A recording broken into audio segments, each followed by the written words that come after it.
What's up with it, man? Polo Sports Talking Entertainment here again with another one. Be sure to hit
Bouknight, man, is a guard that he had to be sent to the G League, um, and he was called back up and everything. Now, him being a young player, and then you're playing behind another young player, or whatever, can make you feel some type of way. Not everybody reacts to that, and not everybody receives it the same. There are some guys that are receptive to it, and they're receptive to it in a positive way. And then there are some guys that feel like, well, shoot, I'm the man, and that was kind of the case with Terry Rozier when the Boston situation, and kind of with the Devontae Graham situation before he had went to New Orleans. Uh, Look, the fact is that LaMelo Ball is just better.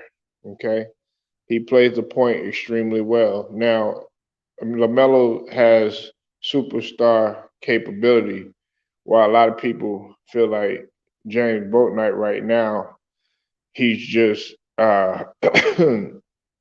not quite at that level. From what I've seen, though, he does a solid job.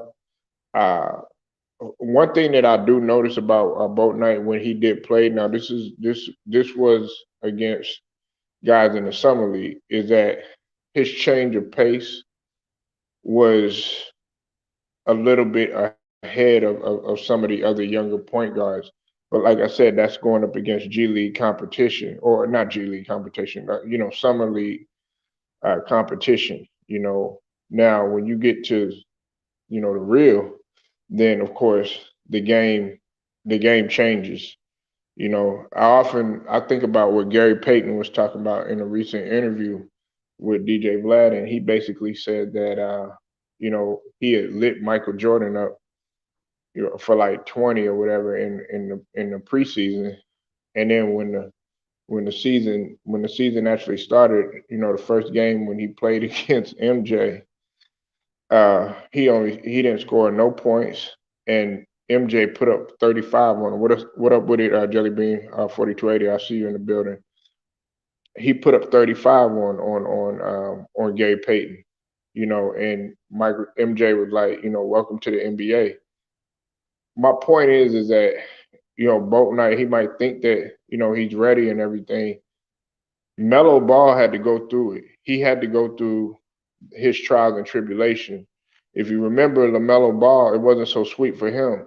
He didn't get a lot of playing time. Matter of fact, they were doubting him. They were calling him a bust. They were saying that, hey, he's not ready. I read the comment section. They just tried to obliterate his name. They did it on Ticket's channel. They did it in several other spaces that I went to, saying that he wasn't ready. He's not going to last in the league. What is he doing playing? And I'm talking about LaMelo Ball. And now look at him.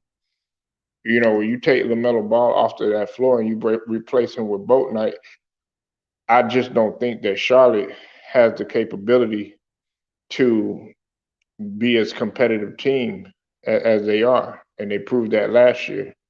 Now, maybe I could be wrong. I'm hoping that I'm wrong, because Charlotte is a very good team, but at the same token, they're not doing as well as they were last year. When considering where they were prior to LaMelo Ball's injury, you have to think Charlotte was like third or fourth at one point before LaMelo Ball had got hurt with his wrist or whatnot, or his arm. So if what I'm saying is that if you can have that type of impact on the team, then yeah, it's ready. It's time for you to play. But unfortunately, he doesn't have that type of impact on his team. This isn't college. This isn't high school. This is the NBA. Some guys have an immediate impact. Some guys, it takes them a while to develop.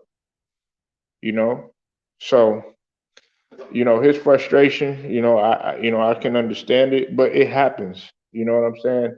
Even when you're winning, and even when you're having a winning record, sometimes everybody's not going to be happy. Everybody feels like, okay, yeah, and it would piss a lot of people off if they only played 14 seconds and then got to come back out. LeVar Ball was pissed off at the fact that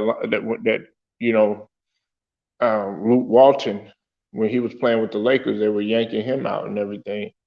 And I understand from a rhythm standpoint, it's hard for you to, get going and stuff like that. And then next thing you know, you could never get into rhythm. That goes back to what I always tell everybody. Basketball is the game of rhythm, timing, and of course, chemistry and continuity. So y'all let me know what you think, man. Hopefully everything is water under the bridge. Like Barrejo says, you never know. Stuff happens on the sideline all the time. Going back to this year when AD and Dwight Howard got into it, man, the shit happened. You know what I'm saying? But hopefully they get their issues resolved and they'll be able to, be stronger as a team going forward, though. Y'all let me know what you think, man. Leave your comments, like the video, share it, subscribe, hit the notifications. Polo Sports Talking Entertainment, man. I'll get at you later.